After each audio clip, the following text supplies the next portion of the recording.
Ladies and gentlemen, the last episode was the long-awaited world tour, so if you haven't checked that out, or if you're not up to date with the world so far, I highly recommend you do so. And right before we hop into the video here, I just want to remind you that subscribing is free, and I post a new video every 4 to 5 days, so remember to hit that bell, and let's get right into the video.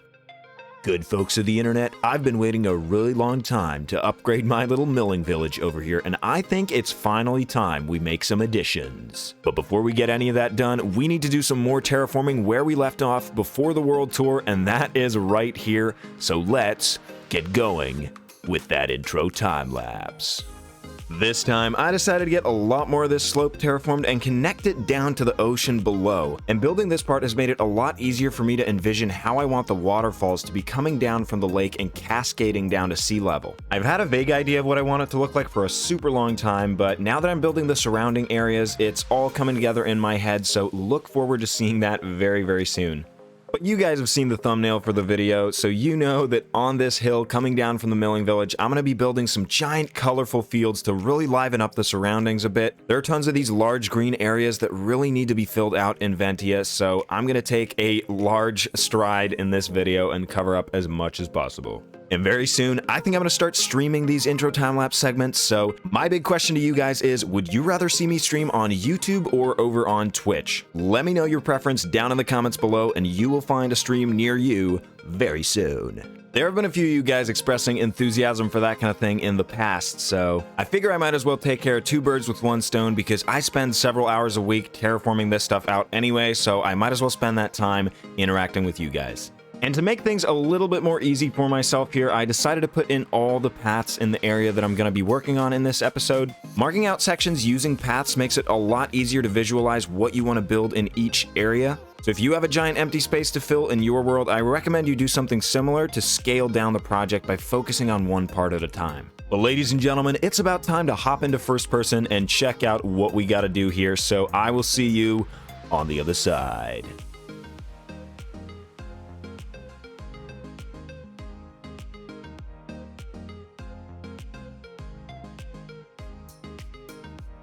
Alright guys, all the paths are in, which is perfect because now I know exactly what to build in each of these little sections that we've created. And my favorite part of the path is this sand section here that has some dirt and coarse dirt sprinkled in, and as if the horses have been dragging up dirt with their hooves and spreading it around on the sand path here. I even mapped out the madness over here on the world map, and today we're going to want to work on this entire area right here. And if we're going to be able to build all this, we're going to need a lot of resources and blocks. And where are we getting them from? That, my fellow law-abiding citizens, is a very easy question to answer, and I have been farming trees over here in the savannah like a madman. This entire section behind the mountain right here has just turned into my stone and dirt farming area, and now I've started planting down all these trees right here because I use tons and tons of wood when I build here in Ventia. So I've set up a temporary storage room over here for all my wood storage, and I've been chopping down trees. I've been busy since the world tour, guys. But most importantly, I've been collecting leaves as well, and we might as well grab this shulker box full of them. And what I've been doing is just growing a bunch of trees just like this. I think this is probably the best way to grow oak trees. Just wait for all of them to grow and then bone meal the stragglers like this. And after that, you're ready to give the trees a haircut.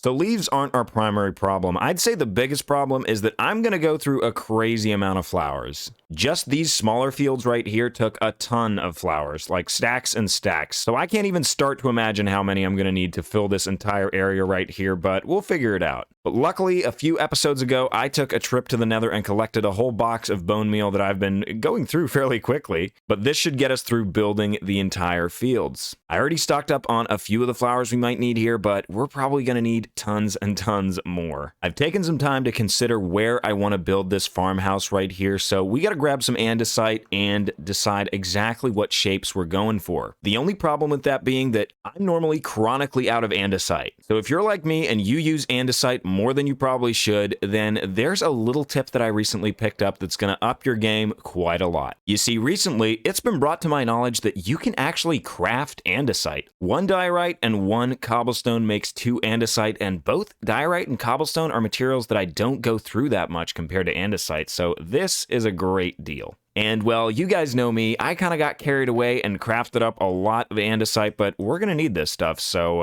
I don't mind. Did you guys know about that recipe? Because I certainly didn't. Tell me in the comments below. After over a decade of playing this game, I'm still learning new things. Alright, time to lay this out, and my thought with this is just that I want this farm estate right here and have it be surrounded by all these colorful farms. And I made a little bit of an outline here with these coarse dirt blocks that I think I want to follow, at least to begin with here. To start us off, I'll build the shape of the whole thing and then worry about having the andesite come up to the same height. For the main structure, I'm going to go super basic and make an L shape like this. I'm going to have a little part that comes out here. You'll see what I'm talking about, just to add a little bit of interest on that side. And then this section right here is where I plan to have my entrance. Definitely think about all these things before you start building your house. It just makes it a lot quicker to get where you're going in the end, to sketch out where all your details are going to go. But I'm going to want more of an enclosed feeling here and not just one building, so I'm going to build another one right here, and I had an idea for a diagonal building. Is this going to fit right here? So I'm thinking this diagonal building is going to be more of a pantry or storage type house for all the vegetables and flowers and things that they're going to be growing around here. And to make it feel like it's way more enclosed right here, I'm going to include a little chicken coop right here and maybe a pig pen over here. That should make this area come alive quite a bit, but we've got one more problem to address before we start building. And that problem is that we've got a massive slope here right in the middle of our little courtyard. And so I'm thinking our fence is going to go something like this. And so if we get this fence in up to here, I can start filling this in with some more dirt. Okay, now we've got something that looks a little bit more workable. So I'm going to be able to build a courtyard in here. And we're really starting to get that enclosed feeling that I want. So without any further ado, I think it's time to hop into that time lapse. Oh yeah. Starting this one off, you'll see that I went with a much taller stone base than I usually go for, connected down to the terrain. And the reason I did this is because I want the farm to really stand out and loom over these fields we're going to build. I decided to go with a classic Tudor style with the stripped dark oak and the white concrete powder. And I've been looking at a lot of reference photos from medieval farmhouses, and a reoccurring theme that's in all the reference photos I looked at is that the part of the walls that's under the A-frame of the roof has this spruce planks type texture. Normally, I'd probably go with the same blocks for the entire wall, but this time I decided to do something really different, and I'm really glad I did. And once I get the roof in here, you guys are going to see exactly how awesome it looks, so let me know what you think of this style. And here you see me adding in the dark oak trim to the roof, which is gray concrete, of course, to match the style of the surrounding buildings. What I felt really works well with this build is that the roof colors are really dark, and then the wall colors are quite bright, and it's that contrast that really makes this build stand out. Then next up, I added this diagonal house with the exact same color palette, which I figure is going to be their storage building for all the crops that they're farming. It's a great choice to put buildings that are on different angles next to each other because it looks really great on maps, and particularly when you're flying over the world. And then finally, to connect these two houses up and create that enclosed feeling in the courtyard that I really wanted, I decided to make this balcony on the back of the house here, and it's probably my favorite detail on the whole house. But this is the part where I start to plan out my farmland, so I made a number of these little plots using leaves. And I gotta tell you, laying all this out and placing in the crops and flowers was a super long and tedious task, but in the end, I think it was super worth it because it added a large splash of color to my area here that was very needed, because with this project, I covered a huge section of the empty land that I really need to fill here, and I'm hoping to get most of the custom terrain that I've built so far covered in the next 10 episodes or so we can move on to more projects and bigger and better things. Because I've got some great projects planned for the future here that I think all of the survival building lovers out there are really gonna love, and I hope you're gonna enjoy it as much as I'm enjoying planning it out. But here you can see that I felt it was getting a little bit too red and pink, so I decided to add some blue orchid fields to get some blue pop in there to match our castle roof. And then I made 2 of these plots of farmlands where I planted some carrots because we're gonna need that for what we're gonna do in the rest of this video for sure. And I thought a splash of green would fit really well in here. But I think it's time we finish up this project in first-person mode, so I will see you on the other side. Yes, our fields are growing in nicely here. The carrots still need a little bit more time, but we still have a little bit of work to do here on the front side. I didn't really show it off very well in the time lapse here, but I really love this staircase leading up onto the balcony where we get a great view of the kingdom. And of course, we can't forget the final detail that I put in, these little arches with all the leaves on top of them. I think this came out really, really nicely and added to this vibe. So what do we need to do? Well, of course, we need some animals in our farm right here, and I want to build my chicken coop right here, and I felt like the pig pen probably shouldn't be as close to the house as the chickens, because pigs do be kind of smelly, my dudes, and you don't want them too close to your house. So before we can fence this area in more over here, I feel like we should get this structure done, so let's just start building here and see what we can come up with. We've got a nice base here. I don't feel like we need to do anything too spectacular for this base, but let's get a roof in. Let's see.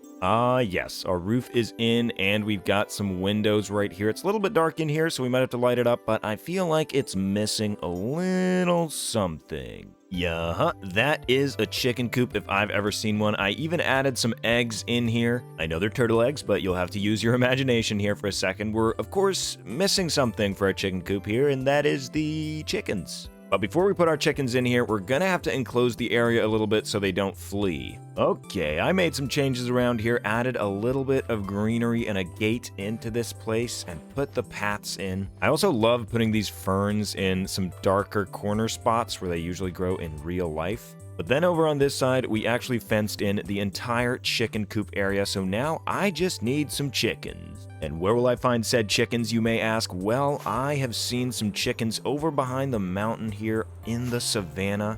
Yes, I think I can see our little chickaroonies right here. So basically, I think the best course of action is just going to be leading these guys and grabbing some wheat seeds. So let's do this, chicken man.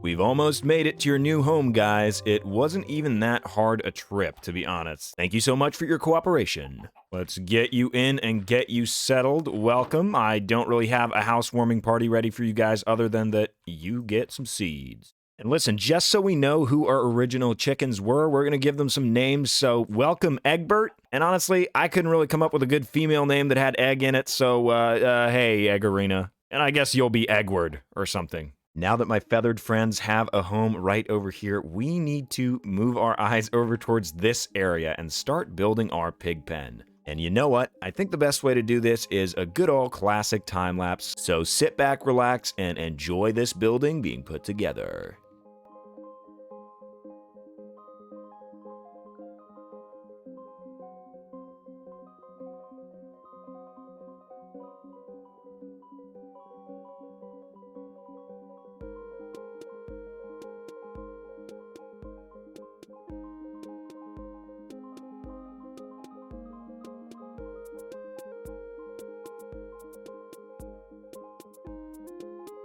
Alright, this is all very well and good, but I decided to bring you guys back in before I do a lot of the detailing just to show you guys how I'd go about this. So first off, texturing, I'd like to try to texture a little bit in here, but what I want to try is to just mix in a few of these blocks like this and see what it looks like. We'll go with some soul soil. I think that'll get the muddiness across. And then to top it off, a little bit of brown concrete powder should do it. Yes, the pigs are ready to move in. Speaking of which, they're not really ready to move in yet because we need to fix this area up. And one of the first things I do here is to cover this cliff face in some leaves, just decorate it up a little bit. So let's get that in order. Big improvement. Now we need to worry about making some little mud puddles here and there where our pigs can roll around because they're into that kind of thing, you know? Now we got some mud puddles. I feel like our pigs are gonna feel straight at home.